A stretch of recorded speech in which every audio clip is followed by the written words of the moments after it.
Welcome back to part 3 of this introduction to Kant's ethics. This episode is about the famous categorical imperative.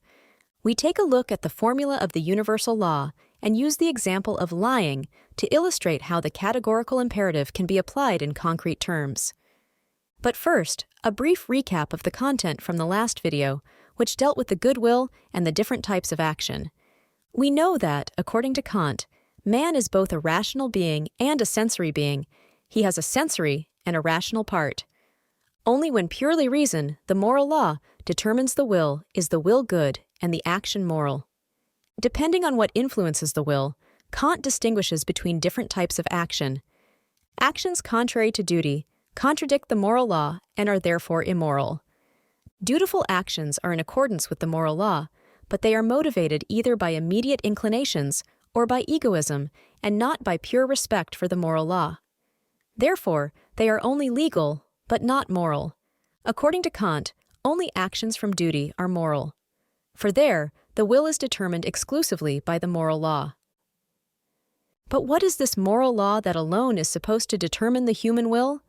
Nothing other than the categorical imperative. This reads, "Act only according to that maxim whereby you can, at the same time, will that it should become a universal law." This formula of the categorical imperative is called the universal law formula. It is about the universalizability of maxims. We have already seen in the last video that human beings do not automatically follow the moral law. They are not only rational, but also sensory beings. Man must respect the moral law. That is why it is formulated as a command, as an imperative. But why is this imperative categorical? Kant distinguishes between hypothetical imperatives and the categorical imperative. Hypothetical means based on an assumption. Hypothetical imperatives express a means-ends relationship. They are subjective, that is good depending on the person, situation, and so on. They are good for something. You do something in order to achieve something else. The categorical imperative, on the other hand, is objectively necessary, without reference to an end. It is objectively, morally good, good in itself. Within the hypothetical imperatives, Kant makes a further distinction between technical imperatives, or rules of skill, which are intended to make life easier, and pragmatic imperatives or counsels of prudence, which provide tips for a subjectively happy life. It is assumed that all people strive for happiness. An example of a technical imperative would be, if the sun is blinding you, wear sunglasses. An example of a pragmatic imperative, get married and start a family. Kant formulates the categorical imperative in various formulas.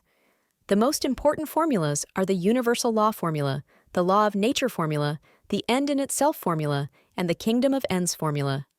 More on this in the next video. Hypothetical imperatives only apply if the assumption is valid. If the sun is not shining, I don't need sunglasses. If I can be happy without marriage and a family, I don't have to get married or start a family. Although they may be consistent with the moral law, they are not determined by it, but by the goal that is to be achieved. Actions that are guided by hypothetical imperatives may be legal, but not moral. Only reason dictates the categorical imperative. If it is followed, the action is moral. According to Kant, the moral law and thus the categorical imperative has many advantages. You don't have to be particularly clever or experienced. You don't have to think about all the possible consequences either.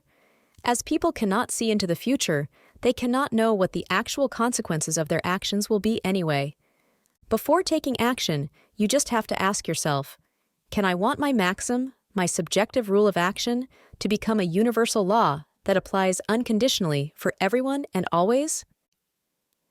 If I apply the categorical imperative, my action is an action from duty.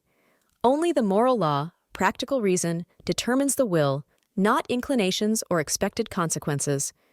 Only if the moral law alone, the categorical imperative, determines the will, my action is an action from duty, and only then is the action moral. Let's play through the categorical imperative using an example. Using the universal law formula of the categorical imperative, let's examine together whether it is moral to lie in order to get out of an unpleasant situation. First, we formulate the maxim for our action. Lie if it gets you out of an unpleasant situation. Then we formulate the maxim as a universal law.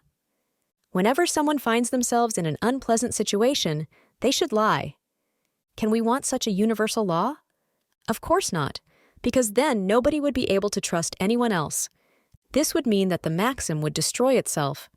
Lying would no longer make sense with such a law, because lying only works if the other person believes the lie. If I know that there is a universal law that prescribes lying in order to get out of an unpleasant situation, I must always assume that the other person is lying to me. There would be no more trust, and without trust, no one could lie sensibly anymore. This is Jonas. Jonas has been with his girlfriend for 6 months. They recently moved in together. He is very much in love and happy. However, his friends start to get annoyed because he only spends time with her and persuade him to go on a guy's night out. The alcohol is flowing freely, and the next morning, Jonas wakes up next to a strange woman. He feels guilty and calls his best friend. He advises him to keep his mouth shut and lie if necessary. After all, the infidelity had no meaning, and his girlfriend would only be hurt if she found out. She would probably even break up with him. When Jonas gets home, his girlfriend is already waiting for him. "Where were you last night?" she wants to know. Jonas says, "I drank too much and couldn't drive. I slept at a friend's house." What determines Jonas's will? Not the moral law, that much is clear. We have just seen that no one can want the maxim, "Lie if it gets you out of an unpleasant situation," to become an universal law. Jonas lies because he loves his girlfriend and doesn't want to hurt or lose her. He is therefore acting out of inclination and to avoid unpleasant consequences. This action is contrary to duty. Jonas's 16-year-old brother Alex started taking drugs 3 months ago. At first, he was just smoking pot, and Jonas was sure that it was just a phase that would soon be over. The single mother is very worried about Alex because he is suddenly skipping school, is constantly tired, and hardly ever comes home. She often calls Jonas to ask him for advice. One day, Alex shows up at the door. He tells his brother that he also tried ecstasy last weekend and that his buddy will soon be getting heroin. He asks Jonas for money for the drugs. Jonas refuses, and Alex disappears in a huff. Then his mother calls again. "Don't you really know what's going on with Alex? He's changed so much." "He started taking drugs. We have to think about how we can help him." Jonas is telling the truth here. His action, therefore, complies with the moral law. However, it was not the categorical imperative that motivated his action, but his love for his mother and brother. He also hopes that this action will have positive consequences. This is therefore a dutiful action out of immediate inclination. This is Alex. Alex is 16 years old and started taking drugs 3 months ago. His parents separated 3 months ago. Alex blames his mother entirely for the separation and hates her for it. His older brother Jonas, the only person he trusts and tells everything to, has also recently moved out. When Alex comes home, his mother is already waiting for him. "I've just spoken to Jonas on the phone. Is it true that you take drugs?" she asks. Alex hesitates briefly. Would there be any point in lying? His mother would believe Jonas more than him anyway. And as overwhelmed and annoyed as she was at the moment, she would probably kick him out if he didn't tell the truth now. He couldn't move in with Jonas. After all, he had betrayed him. His father had lived 500 kilometers away since the separation. He didn't want to go to a home. So, as much as he hated his mother, he had to get along with her somehow until he was 18, for financial reasons alone. "Yes," says Alex, "I take drugs, and I have money problems too." Alex also tells the truth. His actions also comply with the moral law. But it was not the categorical imperative that motivated his action, nor his inclinations. Alex hates his mother. His motive is pure selfishness. He hopes that this action will have the best consequences. It is a dutiful action without direct inclination, out of selfish intention. This is Alex's mother. She sits crying at the kitchen table.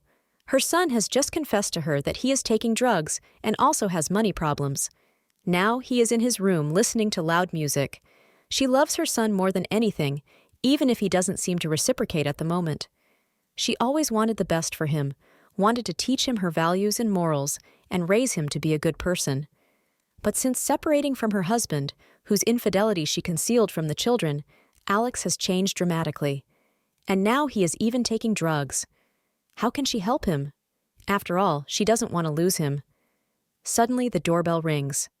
4 well-trained, tattooed men are standing in front of the door. "Is Alex there?" asks one of them. "He owes us money for the drugs." "Yes," says the mother. What influences the mother's will? Not inclinations, because she loves her son and doesn't want anything to happen to him, nor the expected consequences.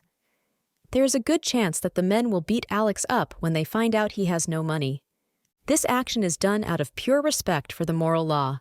The maxim, "Lie if it gets you out of an unpleasant situation," cannot be intended as a universal law. Therefore, the mother tells the truth. This is an action from duty. Only this action is moral. Now we already know a lot about Kant's ethics, and I'm sure you thought to yourself during the last action, no mother would act like that in reality. In addition to the duty to tell the truth, doesn't the mother also have a duty to help her son? The next video in this series deals with the so-called collision of duties and other formulas of the categorical imperative.